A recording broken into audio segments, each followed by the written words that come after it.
12 drivers on the grid. Michelin Raceway Road Atlanta is the venue. Only one, of course, can be crowned as the winner. Let's see how the grid lines up for this brilliant race that I'm sure is set to come our way, and it's going to be Noah Lanuza who will line it up on pole position for the very first time, his debut event for Mercedes-AMG, and he starts at the head of the field with Donovan Parker for Ferrari alongside. Angelina Stroza heads row 2 for Porsche, Adriana Carrazza alongside in the Toyota Supra. Next up is Harold Velsen in the Lexus. They've got no points so far this season, and Mazda also looking to try and add to their tally, sitting third in the championship. Mosso Nunez in 7th place with Randall Hayward lining up P8, second in the championship of BMW. 9th is Trent Jeffrey for Honda, but the championship leaders Subaru, with Danny Solis at the wheel for this event, lining up only in P10. Then Simon Rosenberger is in 11th place with Celso Filo, the Brazilian driver, lining up in 12th position, right at the very back of the field. Now, medium and soft tyres available for the drivers, and interestingly here, Parker,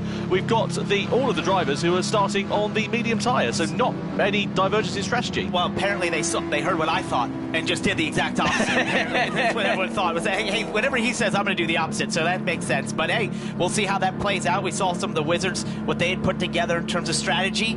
We'll see if this pays off to have those mediums first. Yeah, absolutely. I wonder if you might see someone going for a pretty unique strategy, maybe going for a shorter stint on that medium tyre, trying to get them off earlier, perhaps after only a half. If you can make the softs last. Exactly. That'd be the key. If you can make the softs last. You'd have to defy what we thought was 8 or 9 laps, maybe, that you can make them last. Hey, never underestimate these Gran Turismo competitors. They are incredible at just thinking on their feet and adapting to these conditions and circumstances. And, you know, if you're a driver that's starting a bit further down the field and you've got progress to make up through that field, there is an opportunity to make it. Let's get ready then to go. The grand final for the Manufacturers' Cup for Gran Turismo World Series 3 here in LA is underway. It's Lanuza who leads the field down towards turn 1, followed by Donovan Parker, followed by Angelina Stroza, followed by Adriana Carrazza. A rolling start will spread that field out, so no dive bombs into these first few corners. But let's see how it looks as we get ready to go through that first sector and on towards the back straight for the first time. But nice and clean through those first couple of turns. Exactly what we're expecting for Noah Lanuza. He, of course, is the driver who's punching the hole in the air in front for the field that's following behind. And expect the field to sort of compress once we get to the backstretch there, and sort of towards the end of the backstretch for sure, as they're able to draft a little bit here as we head down into turn 6. This sets up into turn 7. You just have to consistently nail this turn 7 corner. You don't want to be enticed by the car in front of you to overdrive that corner and allow the car behind to get a run on you. Let's see what happens then. We come out of that double apex right-hander. So Lanuza it is that leads. Donovan Parker there, though, is very close behind him. We know that Ferrari is actually pretty handy in a straight line. So will we see any slipstreaming moves being made? We're coming in towards a pretty big braking zone of that chicane. And if you sat down the order like Samuel Cardinal is, you need to try and make these moves while the field is bunched up. He's using the initiative. He's got the inside line. Overcooked it a bit. A little bit late on the brakes. Leans on him on the outside of Valsen there. And that might cost him a little bit in terms of the stewards having a little look, because it was a fairly robust and aggressive overtake on the opening lap, and it's left Valsen vulnerable to the threat of Mosso Nunez in the McLaren. He absolutely sent it there into the chicane, got to the inside, showed his nose, but then just waited until he saw the BMW brake and then got to the brakes there. Obviously overcooked a little bit, maybe a tiny bit of contact. We'll see what the stewards have to say. Well, we saw, of course, different cars being quick in qualifying relative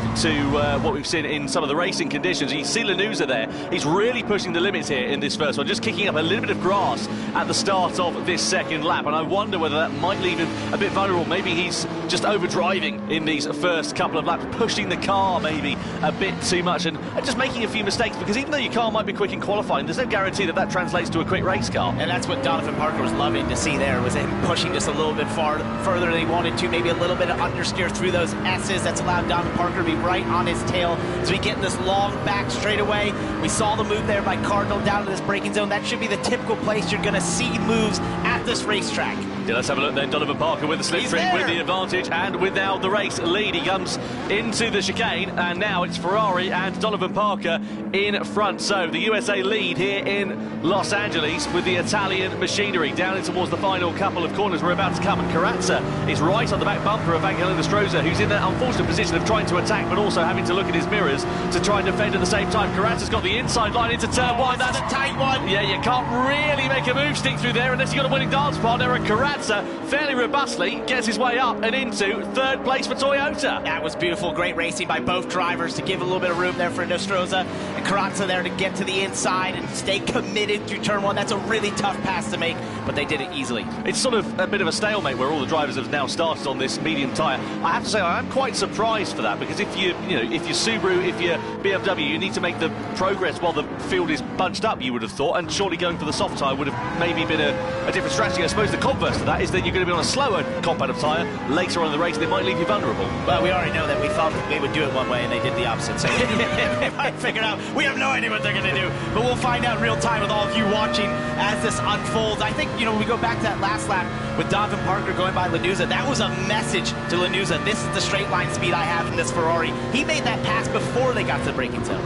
Yeah, well, a bit of a sort of drafting train, I should say, rather. You've got down this back straight here as well, because Cardinal, though he closed up onto the back of Inestrosa, of course, has the slipstream, being punched in the hole in the air in front of him by Lanuza. Hayward here is vulnerable here to Philo as well, as he looks his way through the final couple of corners. It's pretty close down the bottom end of the field in this race, and Hayward and Rosenberger are under investigation for a collision, so I wonder if that's why we picked up that battle. Maybe something's kicked off at the end of that last lap. He was a little slow. He was off the line at that point, so something happened there through the chicane in 10A and 10B where they were able to get together. He was forced off to the side, so we'll have to see what the result of that was. Samuel Cardinal, quickest man though, out on the circuit last time around, but he's driving the Mazda, currently sitting in P5, just half a second away from Angel Inestrosa as it stands at the moment. Let's have another look then. What happened here to well, this is Donovan Parker actually on Lanuza for the race lead. So Ferrari versus Mercedes AMG down this back straight,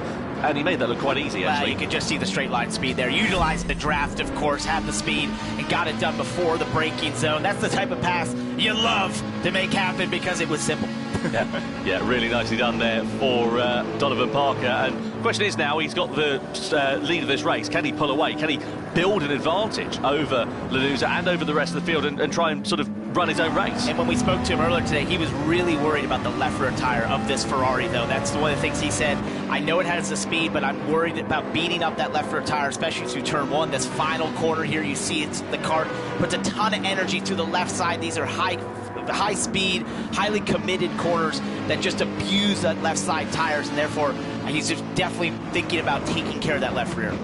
Yeah, no doubt about it. So through the first sector we go, and this is what we're used to seeing in these sort of longer form races, about 45 minutes in total we're expecting from lights out to the checkered flag.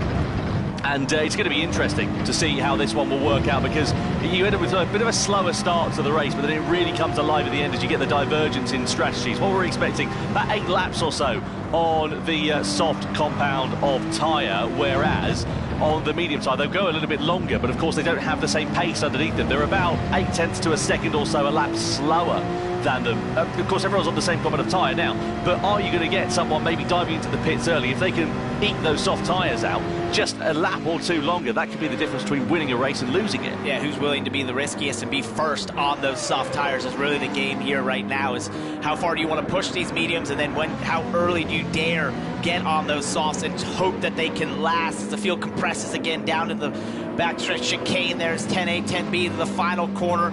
You can just see how the draft keeps these cars so compacted right now, and it just puts the pressure on someone like Donovan Parker, who's trying to focus, run his race, focus on his lines, hitting his marks right now, but knowing that if he has any mistake there off of turn 7, they're there to pounce.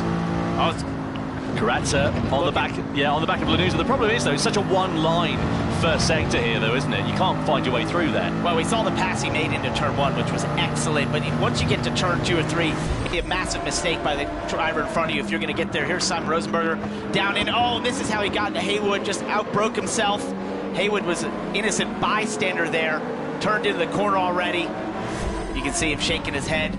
It's not what you want to do. No, big disappointment there for Randall Haywood, and you wonder whether the stewards might be taking a look at that. I have to say, also for Subaru and for Danny Solis, it's not going his way at all. He's 5 seconds now off the back of Simon Rosenberger.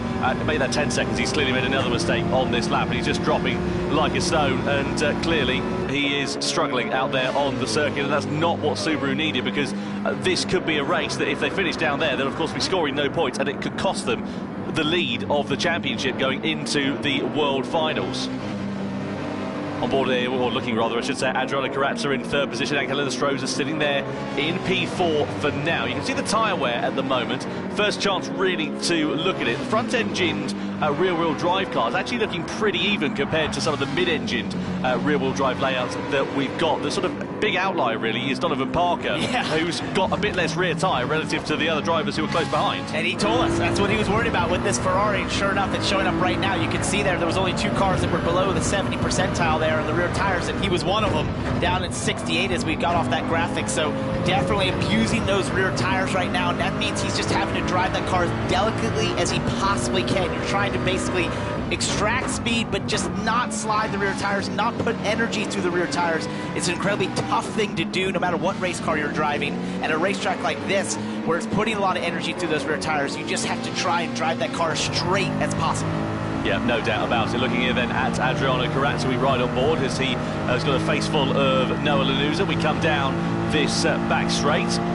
Stroza and Cardinal sitting pretty close there behind and just doing a good job of keeping them honest. So for some of these teams here, Parker, looking at the standings going into this one, of course Subaru, as we know, they lead it by 2 points over BMW. Nissan though, they're only half the points away from Subaru, for Mazda, for Porsche. There's a great opportunity for some teams to capitalise here. There is, especially for what we saw in qualifying. That was really what opened everything up for a lot of these teams that have struggled in the first 2 events to have this chance in the 3rd event. As we look at Carazza, look at the inside, Lanuza again, he's been doing that lap after lap, just poking that nose here into 3. Not really a passing attempt as much as a message. Hey, I can get there if I want to. I can put that little bit of pressure, and he now falls a little bit back as we go through the S's. He's definitely stronger through that turn 1, turn 2 complex, but does sort of lose a bit of time as we go through the S's into 6 and 7. Yeah, coming down this straight then into double apex right hand. Let's have a look at another moment here for Danny Solis. We know he's been all at sea. And he had a spin, just got onto the curb, and well, that's dropped him now 15 seconds off the back of the rest of the field. I mean, look, he's laughing because there's nothing else you can do. Nothing else you can do. It's such a shame there for Danny Solis. We know he's a very competitive driver. We know he's got the ability to be at the sharp end of the field in these Gran Turismo World Series events. We've seen it. You don't become a 2-time champion for nothing, but clearly on his return, it maybe just nerves, something along the lines of that he's just not performing here tonight, and ultimately it's costing his team.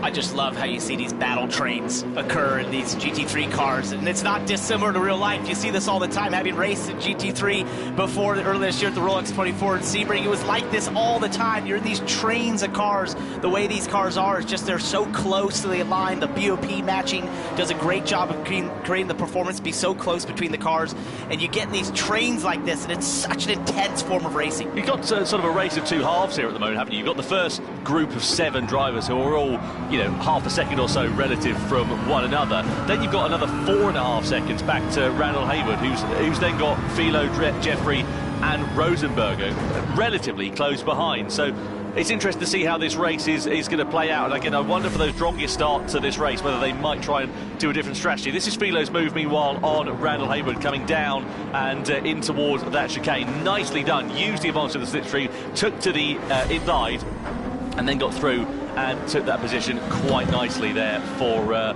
him. Yeah, so for these top 3 championship leading teams, manufacturers, they're looking at no points right now, especially that gap between them and the next set of cars, which are the points. So it's going to be, they've got to get going. Yeah, points are only down to 6th position, and look how tight it now is at the sharp end of this race. Delighted to welcome to the commentary box former champion in the Gran Turismo World Series, Igor Fraga, no less. Igor, great to have you here.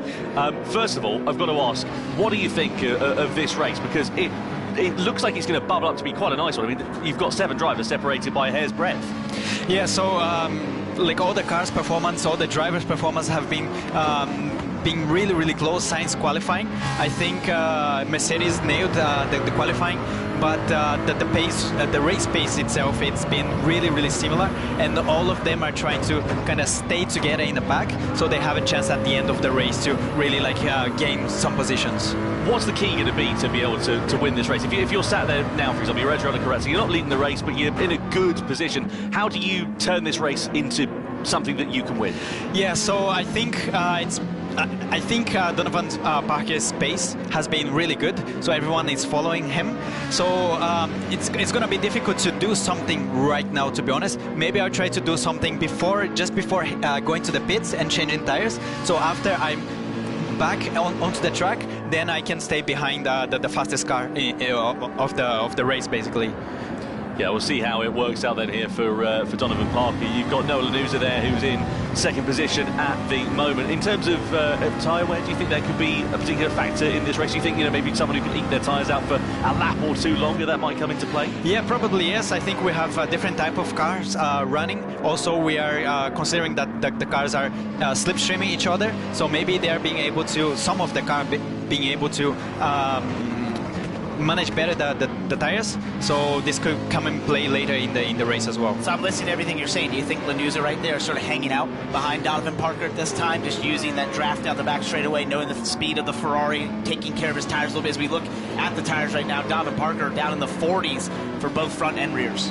Yeah, I think Donovan is trying to push as hard as he can. Probably his race pace is good, but then it's hurting its tires, and then all the guys behind is being able to save a lot of tires. You can see, especially P2 and P3 having very good tire wear on the rears, and this probably will come in play later in the race, in the strategy and everything. Look at Karatza, 64 on the rear tires. Yeah, right there. that's really impressive. good. Yeah, that's really good, and especially considering it's a Supra, so it used to be a lot harder to keep the tires in a good shape. So he's doing definitely a really good job there. Yeah, you see they're just sort of sitting there waiting for the right opportunity to pounce at this particular point of the race. We're coming towards that first pit window. Really, again, the tyres, they're getting warm, but they're not quite at that level. But given another lap, maybe another couple of laps or so, and we might see the first drivers beginning to blink. You would imagine, given the difference in tyres, especially for Donovan Parker and his rear tyres, that he's going to be boxing before anybody else in this race. I don't know, to be honest, because Ferrari has great traction. So right. Even if the car has good tire, more tire wear, maybe it can keep up with the pace because the Ferrari itself have really good traction. And that's a great answer, because not knowing anything about strategy, that you fit right in up here today here. Yeah, because the thing is, they're always shown the predicted strategy, yeah. But there's always drivers that come up with the crazy ideas and different strategy that is not even shown, and they can do really well. Wait, you're saying race car drivers being crazy? Yes. No way. Yes. All right. Going down this back straight then here, looking at Donovan Parker, then Noah Lanuza, then Adriano Carazza, who's just sitting there in third place. Ines Stroza a couple of laps ago, who's in fourth at the moment, got a bit of a warning for contact with another car, so must have had a bit of a tap into the back of Adriano Carazza. Carazza has a sort of half look there to the inside to the chicane, but the door's not quite ajar enough for him to walk through right now. And he's doing that still out of turn 1. I just watched him do it the lap before as well. He's done that there down into turn 10 chicane. He's just constantly showing that nose a little bit to Lanuza. We saw what his rear tires were like. He's done the best with that. Look at the run he gets here into turn 1. Lanuza goes a little bit further in the corner, but here's that once again better on the exit. That's why his rear tires are doing so well, as we see Simon Rosenberger on pit road. Yeah, he's the first driver to come into the pits, then he'll go on to the soft tyre. So we're expecting 2 stints on the soft tyre in this race, and Rosenberger in the Lamborghini, the first driver to blink. He's down in 10th position at the moment. What you want when you come out of these pit stops is a nice bit of clear air, which Rosenberger should get. He's got Danny Solis, who's about 20 seconds or so down the road, but Solis is now coming to the pit lane, so he should be pretty much on his own, Rosenberger, once he emerges back into the race.